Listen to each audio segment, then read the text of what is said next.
আপনারা জানেন যে জামাতকে আওয়ামী লীগ একটা বিশেষ সময়ে একটা বিশেষ উদ্দেশ্যে নিষিদ্ধ করেছিল। সেই নিষেধাজ্ঞা প্রত্যাহারের আবেদন করেছিল জামাত ইসলামী। তারপর আমাদের হোম মিনিস্ট্রি থেকে আবেদনের প্রেক্ষিতে সিদ্ধান্ত এসেছে যে নিষেধাজ্ঞা প্রত্যাহার করা হচ্ছে। আমাদের আইন মন্ত্রণালয়ের কাছে পাঠানো হয়েছে ভেটিংয়ের জন্য। ভেটিং মানে হচ্ছে টেকনিক্যালিটিস দেখা, নিষেধাজ্ঞা প্রত্যাহারের যে কাগজটা আছে সেখানে শব্দ চয়ন ঠিক আছে কিনা, ভাষা চয়ন ঠিক আছে কিনা, আইন অনুযায়ী কিনা। আমাদের আইন মন্ত্রণালয়ের এই ক্ষেত্রে কোনো নীতিগত সিদ্ধান্ত নেয়া বা না নেয়ার অবকাশ নাই।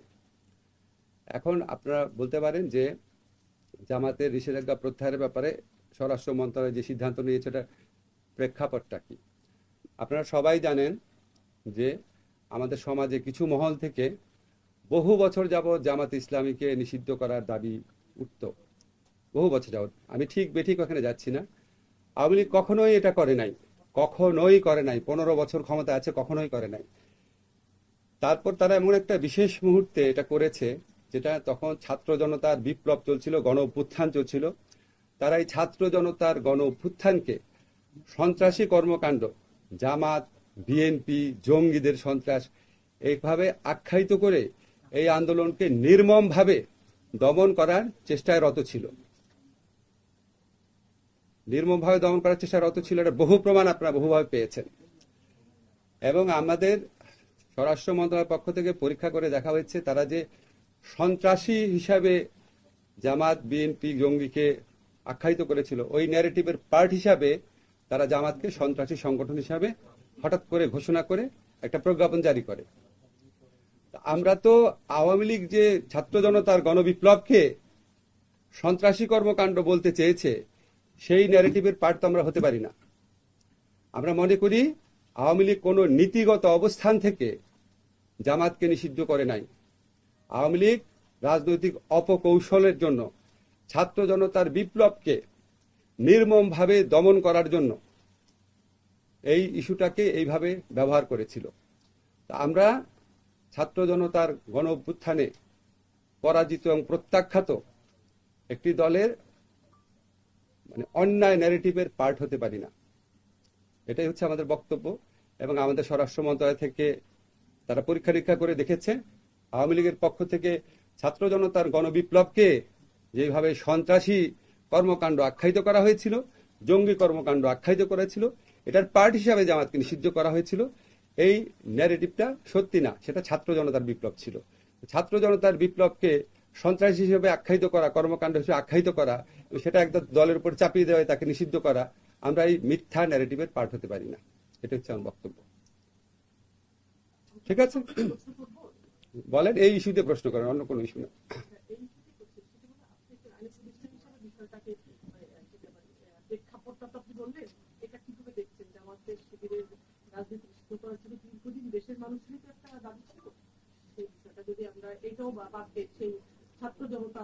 দেশের কোন মানুষের দাবি ছিল?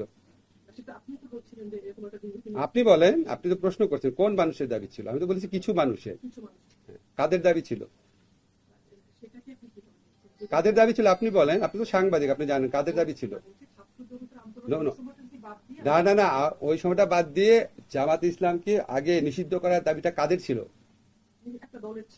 কোন দলের ছিল?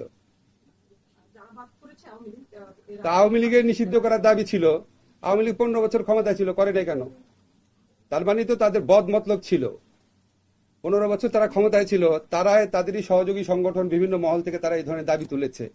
আবার আমরা অতীতে দেখেছি আওয়ামী লীগ জামাতকে সাথে নিয়ে 1986 ইলেকশনে গেছে, 1988 সংসদে একসাথে পদত্যাগ করেছে। একসাথে পদত্যাগ করার পর একসাথে মতিউর রহমান নিজামী, প্রয়াত মতিউর রহমান নিজামী সাহেবের সাথে আওয়ামী লীগের সভানেত্রী সাংবাদিক সম্মেলন করেছেন। বলেছেন উনি শুধু আওয়ামী লীগের লিডার না, উনি সকল বিরোধী দলের নেতা। পরবর্তীকালে জামাত যখন প্রেসিডেন্সিয়াল নির্বাচনে জয়লাভ করার জন্য আওয়ামী লীগের পদপ্রার্থী জামাতের আমির গোলাম আজমের কাছে দোয়া চাওয়ার জন্য গিয়েছেন। 1996 আন্দোলনে জামাতকে নিয়ে অংশ নিয়েছেন। আমরা সর্বশেষ নির্বাচনী পত্রপত্রিকায় রিপোর্ট পাচ্ছিলাম জামাতকে ইলেকশনে আনার একটা প্রক্রিয়া চলছে। তারপরে যখন আওয়ামী লীগের বিভিন্ন মহল থেকে এই ধরনের দাবি করা হতো এবং আওয়ামী লীগ যখন আবার এই দাবিটা পূরণ না করত, আমার পার্সোনাল ওপিনিয়ন হচ্ছে এটা আওয়ামী লীগ জামাতকে চাপে রেখে তাদের কথা মতো চলতে বাধ্য করার একটা প্রক্রিয়া হিসেবে নিয়েছিল। আওয়ামী লীগের রাষ্ট্রীয় ক্ষমতায় দোর্দণ্ড প্রতাপে ছিল, কখনোই নিষিদ্ধ করে নাই। যখন ছাত্র জনতার বিপ্লবে যখন আওয়ামী লীগের প্রায় পরাজিত এবং পরাভূত হওয়ার মতো অবস্থা হয়েছে, তখন আপনার এই পুরা বিপ্লবটাকে, পুরা অভ্যুত্থানটাকে সন্ত্রাসী কর্মকাণ্ড আখ্যায়িত করে অবাধে দমন নিপীড়ন চালানোর একটা পর্যায়ে জামাতকে নিষিদ্ধ করেছে। সেটা তো কোনো নীতিগত অবস্থান হতে পারে না। স্যার, আমি একটা প্রশ্ন করতে চাই। স্যার, যে অবস্থায় ছাত্র জনতার গণঅভ্যুত্থানে সরকার এক ধরনের পালিয়ে গেছে, পাবলিক পারসেপশন আছে, অনেকে মনে করে যে আওয়ামী লীগকে নিষিদ্ধ করা দরকার। তো এই ব্যাপারে আপনারা কি চিন্তা করেন? আপনি দেখেছেন আমাদের অ্যাটর্নি জেনারেল অফিস থেকে যখন আওয়ামী লীগকে নিষিদ্ধ করার একটা দাবি উঠেছে হাইকোর্টে, সে অফিস থেকে এটার প্রতিবাদ করা হয়েছে, এটা বিপক্ষে দাঁড়িয়েছে। ব্যক্তিগতভাবে আমি মনে করি কোন রাজনৈতিক দলকে নিষিদ্ধ করার পক্ষে আমি না, আনলেস আপনার যদি একদম সুশক্তভাবে জঙ্গি তৎপরতা, রাষ্ট্রবিরোধী তৎপরতা, কোট আন কোট যে বিভিন্ন পলিটিক্যাল পার্টি রেটরিক হিসাবে ইউজ করে, সেটা না। সত্যিকার অর্থে সেরকম থাকলে তাও প্রচন্ড সততার সাথে তদন্ত করে দেখে হয়তো এটা করা যেতে পারে। জেনারেল রুল হিসাবে আমাদের সংবিধানে সংগঠন করার স্বাধীনতা আছে। আওয়ামী লীগ বাংলাদেশের স্বাধীনতা সংগ্রামে নেতৃত্ব প্রদানকারী দল, বিভিন্ন গণতান্ত্রিক সংগ্রামে এই দলটার অবদান ছিল। গত 15 বছর তারা যা করেছে সেটা তাদের ঐতিহ্যের সাথে যায় না, সেটা মুক্তিযুদ্ধের চেতনার সাথে যায় না। তারা বাংলাদেশের ইতিহাসে বর্বরতম এক ফ্যাসিবাদ কায়েম করেছিল।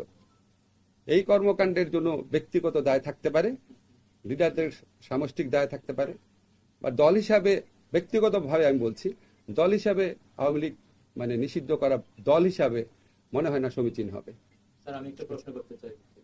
স্যার, আওয়ামী লীগ যখন ক্ষমতা ছিল তখন তারা একটা দলকে সন্ত্রাসী সংগঠন বলতো। এখন আওয়ামী লীগ ক্ষমতায় নেই, এখন অনেকে আওয়ামী লীগকে সন্ত্রাসী সংগঠন বলে বিভিন্ন রকম সাম্প্রতিক হত্যাযজ্ঞ করে। আসলে সন্ত্রাসী সংগঠন আর কি ধরনের সংগঠনকে সন্ত্রাসী সংগঠন বলা উচিত? কি ধরনের, এটা তো আপনি মানে খুবই জটিল টেকনিক্যাল কোয়েশ্চেন করেছেন। এটা একটা বিশেষজ্ঞ পর্যায়ে মতামত ছাড়া বলা সম্ভব না। তবে আমি মনে করি, ধরেন যারা বাংলাদেশের অস্তিত্বে বিশ্বাস করে না, সার্বভৌমত্বে বিশ্বাস করে না, বাংলাদেশের আপনার যে আমাদের যে গণতান্ত্রিক রাজনীতি সেটাকে নস্যাৎ করতে চায়, আমাদের বাংলাদেশে আমাদের মুক্তিযুদ্ধের চেতনা যেভাবে আমি চেতনা বুঝি আর কি, একটা ডেমোক্রেটিক বৈষম্যহীন শোষণহীন সমাজ, এটাকে ধ্বংস করার জন্য যারা আপনার সিস্টেম্যাটিক্যালি মানে তাদের সশস্ত্র একটা সংগ্রাম করে, একদম প্রাইমারি চিন্তা করে আপনাকে বলছি। তবে আমি মনে করি যে মানে মতামত প্রকাশের স্বাধীনতা যত অবারিত রাখা যায় ততই ভালো। এটা একটু বাদ রাখেন না, এটা একদম আনরিলেটেড। নির্বাচন কমিশন একটা মন্তব্য করেছে, তাদের সাংবিধানিক কিছু বাধ্যবাধকতা আছে 90 দিনে, সেই বিষয়টি নিয়ে আপনারা কিছু ভাবছেন কিনা? নির্বাচন কমিশনের প্রথম তাদের রিয়েলাইজ করা উচিত তাদের সাংবিধানিক বাধ্যবাধকতা কি ছিল। ভুয়া নির্বাচন করা তাদের সাংবিধানিক বাধ্যবাধকতা ছিল, তারা আগে নিজের বিবেচনা করুক। ওই যে নিজে আপনি আচরি ধর্ম আছে না, তারা প্রথম আত্মসমালোচনা করুক, তারপর দেখা যাবে। উনার প্রধান নির্বাচন কমিশনের একটা লেখা দেখলাম, উনি এখন কি স্বৈরাচারী অগণতান্ত্রিক সরকার বলছেন, করেছেন না সমকালে, বলেছেন না?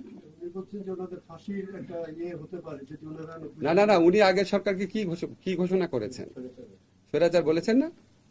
তাহলে উনি তো মানে উনার আগে আত্মসমালোচনা করা উচিত। এই স্বৈরাচার সরকারটা আসছে কার অভিভাবকত্বে? উনার অভিভাবকত্বে। যাই হোক, এটা কোনো দরকার কি দরকার না, এটা উনার কথায় আমাদের মানে মানে উনার কথাতে আমাদের পরিচালিত হওয়ার কোনো কারণ নাই। আমাদের যথেষ্ট আইন বিশেষজ্ঞরা আছেন, আমরা সবসময় সবকিছু মানে দিকে দৃষ্টি রেখে এটা করব। আর আমরা সবসময় বিশ্বাস করি ডক্ট্রিন অফ নেসেসিটি বলে একটা কথা আছে।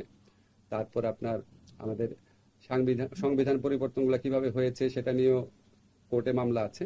এখন এই বিষয়ে মতামত করার উপযুক্ত। আরেকটা প্রশ্ন নেবেন, বিভিন্ন আদালতে স্যার আমরা দেখছি যে ডক্টর দীপুমণি সহ যে ওঠানোর সময় হামলার ঘটনা ঘটছে। তো এই বিষয়টা আপনি কিভাবে দেখেন? যদি অন্যায় হয় এটা কার ব্যর্থতা মনে হয়? আচ্ছা, গুড, ঠিক আছে, আমি দুটা নিয়ে কথা বলবো। প্রথম বলি, আদালত চত্বরে যে হামলা হচ্ছে এটা কোনো অবস্থাতেই গ্রহণযোগ্য না। আপনাদের কি মনে আছে আপনাদের একজন অগ্রজ সাংবাদিক মাহমুদুর রহমান সাহেব, উনাকে আদালতে কি নির্মম ভাবে রক্তাক্ত করা হয়েছিল? তখন আপনারা সবাই কি প্রশংসা করেছিলেন? আপনাদের টিভিতে কি এই নিউজটা দেখাতে পেরেছিলেন? তো এই যে এই ধারাগুলা এবং একটা দলকে, একটা মন্ত্রিসভাকে, তার সাথে থাকা লোককে জনগণের শত্রুর পর্যায়ে নিয়ে আসা, এটা তো সাবেক সরকারের দায়ভার। তারা এমন একটা জায়গায় নিয়ে গেছে তাদের সমর্থকদের, তাদের মন্ত্রিসভা সদস্যদের, যে একটা জনরোষের তৈরি হয়েছে। মাহমুদুর রহমানের সময় তো জনরোষ ছিল না, এটা ছিল পলিটিক্যাল ডিসিশন, ওনাকে রক্তাক্ত করা। আরো অনেকভাবে অনেক সাংবাদিকদের অপদস্থ করা হয়েছে। আমি নাম নিব না, আপনারা তো রিপোর্টই করতে পারতেন না, এবং আপনাদের কারো কারো কিছু মনে করেন না, আপনাদের কারো কারো সরাসরি ইন্ধন ছিল এই সমস্ত কাজে, আপনাদের কারো কারো। এখন আপনি প্রশ্ন তুলেছেন, আমার ব্যক্তিগত অভিমত হচ্ছে আদালতে কখনোই যাওয়ার সময় কখনোই কাউকে আক্রমণ করা উচিত না, কোনোভাবেই সমর্থনীয় না। কিন্তু আপনারা একটু প্রেক্ষাপটটা বুঝবেন, সেখানে অনেক বিক্ষুব্ধ মানুষ থাকে যারা 15 বছরে চাকরি হারিয়েছে, জীবনের নিরাপত্তার ভয়ে ঘুরে বেরিয়েছে, জীবিকা হারিয়ে ঢাকা শহরে লুকিয়ে থেকেছে, গুমের শিকার পরিবার আছে, হত্যার শিকার পরিবার আছে। এখন মানুষের এত ক্ষোভ, এত ক্রোধ, এই ক্ষোভ ক্রোধের কিছু বহিঃপ্রকাশ ঘটে। সেই বহিঃপ্রকাশকে সমর্থন করছি না, প্রশ্নই আসে না।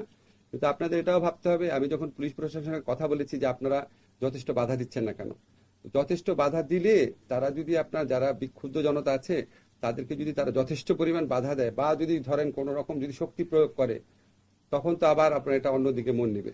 কারণ পুলিশ খুব ডিমোরালাইজড অবস্থায় আছে, এটা সাবেক সরকারের অবদান। তারা পুলিশকে এমন একটা গণশত্রু বাহিনীতে পরিণত করেছিল যে পুলিশ সাহস করে তাদেরকে বাধা দিতে পারে না, বলে স্যার আমরা বাধা দিতে, বলে তোরা তো ওনার নাম ধরে বলে তার পুলিশ, এটা বলে তাদেরকেই মারতে আসে। আমি যেরকম শুনেছি আপনাদের বললাম। তারপর আমরা চেষ্টা করছি বিভিন্ন কৌশলে, বিভিন্নভাবে, এটা আপনাদের বলবো না, যাতে আপনার এই ক্রাউডটা কমানোর কি কি উপায় আছে আমরা চিন্তা করছি। আমি ব্যক্তিগতভাবে 2-3টা বড় দলের সাথে কথা বলেছি যে প্লিজ আপনাদের যদি কর্মী টর্মী থাকে ওনাদেরকে থামানোর চেষ্টা করেন। ওনারা বলেছে ওনারা যথেষ্ট ক্লিয়ার, ওনাদের ইনস্ট্রাকশন আছে। তারপরে মানুষের স্বতঃস্ফূর্ত প্রতিক্রিয়া হলে কিছু করা, কিছু ওনারা বলেছে ওনাদের খুব বেশি কিছু করার নেই, ওনারা আরো চেষ্টা করবেন বলেছেন। আর মামলার কথা যদি আপনারা বলেন, যে এখানে আপনার ব্যক্তিগতভাবে কেউ যদি মামলা করে, ধরেন আপনার সন্তান মারা গেছে, ধরেন পুলিশের গুলিতে, আপনার সন্তান যদি পুলিশের গুলিতে মারা যায় আন্দোলন করতে গিয়ে, অনেকের সন্তান তো মারা গেছে, 1000 জন মানুষ মারা গেছে, তার মধ্যে অর্ধেকই তো আপনার অর্ধেকেরই তো আপনার পিতা আছে, ওই বয়সী ইয়েরা মারা গেছে, শিশু মারা গেছে। এখন আপনারা যদি ওই সময় ফুটেজ দেখেন, আপনার পিতার সন্তান যদি মারা যায়, আপনি কি শুধু কে মেরেছে ওই এলাকার পুলিশকে দিবেন মামলা? আপনার তো তখন মনে হবে যে আপনি তো দেখেছেন আমাদের সাবেক প্রধানমন্ত্রী কি বলেছেন, ওবায়দুল কাদের সাহেব কি বলেছেন, স্বরাষ্ট্রমন্ত্রী কি বলেছেন, দীপুমণি উনি কি বলেছেন, নওফেল কি বলেছেন, আরাফাত কি বলেছেন, আপনার মনে পড়বে না? এখন আপনি যদি ওনাদের বিরুদ্ধে মামলা দেন, রাষ্ট্রের কোনো অধিকার নাই আপনাকে মামলা করার, আপনি মামলা করতে পারবেন না বলার। আমার একটাই করণীয় আছে, আমাদের পুলিশের কাছে মামলা হলে পুলিশ তদন্ত করবে, তদন্ত করে সুস্পষ্ট তথ্য না পেলে পুলিশ ডিসচার্জ করে দিবে। আদালতে যদি মামলা দেয়, আদালত তদন্তপূর্বক এফআইআর নিতে বলবে। আমরা আমাদের যেটুকু করার, যে তদন্ত কাজে বা বিচার কাজে, সেখানে আমরা ডিউ প্রসেস বজায় রাখার আপ্রাণ চেষ্টা করব। এটা আপনাদের প্রতি আমার কমিটমেন্ট, ডিউ প্রসেস বজায় রাখার চেষ্টা করব। এখন আমরা তো আর আদালতে হস্তক্ষেপ করতে পারি না, আমরা আদালতকে ফেসিলিটেট করব যাতে আদালত ডিউ প্রসেস বজায় রাখতে পারে। আমি এমনকি এমনও শুনেছি কিছু কিছু জায়গাতে আদালতের উপরও আপনার চাপ আছে। এখন আপনি স্থানীয় পর্যায়ে একজন খুব কুখ্যাত সন্ত্রাসী, যার অত্যাচারে 15 বছর মানুষ অতিষ্ঠ ছিল, তারা চায় যে এক্ষুনি তার বিরুদ্ধে মামলা নেওয়া হোক। আদালত তার সাধ্যমতো চেষ্টা করে এই সমস্ত চাপ এড়ানোর জন্য। আমরা কেউই আপনার মনে করেন না যে আমরা চেষ্টা করছি না, আমরা চেষ্টা করছি, আরো চেষ্টা করব। এগুলি সমর্থনীয় না, জেনারেলি এগুলি সমর্থনীয় না। এই শিশু নিয়ে একটা কথা, সাকিব আল হাসানের বিরুদ্ধে একটা মামলা হয়েছে, এখানে একটা ক্রিকেটের যিনি স্টার, যেহেতু দেশ বিদেশে আলোচনা হচ্ছে, এটা আপনাদের নজরে এসেছে? এটাও তো আওয়ামী লীগই শুরু করেছিল, ঠিক না? আপনার আমিনুল যে ফুটবলার, সাকিব তো আর বাংলাদেশ রাষ্ট্রের জন্য কিছু বয়ে আনে নাই, সাকিব নিজে অনেক কিছু অর্জন করেছে। আমিনুল তো বাংলাদেশ রাষ্ট্রের জন্য পুরস্কার বয়ে এনেছিল না? জাতীয় দলের ক্যাপ্টেন ছিল। আমিনুলকে যেইভাবে অত্যাচার করা হয়েছে, তখন কি আপনারা প্রশ্ন করেছিলেন? আমিনুলকে তো জেলে ভরা হয়েছে, সাকিবের বিরুদ্ধে মামলা হয়েছে। তারপরও আমরা, এটা পুলিশ প্রশাসনের ব্যাপার, আমরা যতটুকু বলার চেষ্টা করেছি। মামলা হওয়া বা এফআইআর হওয়া মানে তো গ্রেফতার না।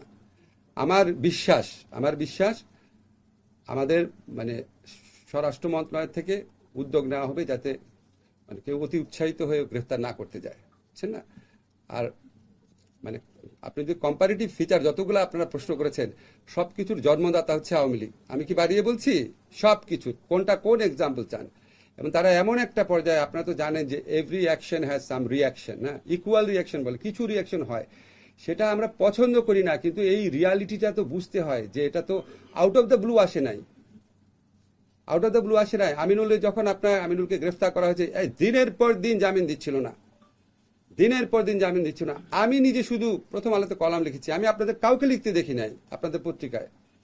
একটা জাতীয় দলের বাংলাদেশ চ্যাম্পিয়ন হয়েছিল সাব গেমসে, তার চ্যাম্পিয়নশিপে গ্রেফতার করেছে, মামলা গ্রেফতার, দিনের পর দিন জামিন রিজেক্ট করেছে। সাকিবের বিরুদ্ধে শুধু মামলা হয়েছে এবং আমি আশা করি সাকিব গ্রেফতার হবে না। এবং আমাদের পুলিশ বাহিনীকে আমি যতদূর জানি এরকম একটা ইনস্ট্রাকশন দেওয়া আছে যে অবিশ্বাস্য, অ্যাপারেন্টলি খুব অবিশ্বাস্য কিছু হলে যতটা পারা যায় আইনগত সীমার মধ্যে থেকে রেস্ট্রেইন দেখানোর জন্য, আর কি রেস্ট্রেইন বজায় রাখার জন্য। ঠিক আছে, মাননীয় উপদেষ্টা বলছে যে আমাদের দুজন সাংবাদিক ফারজানা রূপা এবং শাকিল আহমেদ, তাদেরও বিষয়টা আদালতে একই রকম হয়েছে, সেটা আপনি কিভাবে দেখছেন? এটা আলাদা করে তো বলার কিছু নয়, আমি তো সবার কথাই বলেছি, বুঝছে না? না, সাংবাদিকের বিষয়ে আমি আলাদা করে বলবো কেন? সব মানুষের সমান অধিকার। আদালত প্রাঙ্গণে সাংবাদিক প্রহত হবে না, কেউই হবে না প্রহত।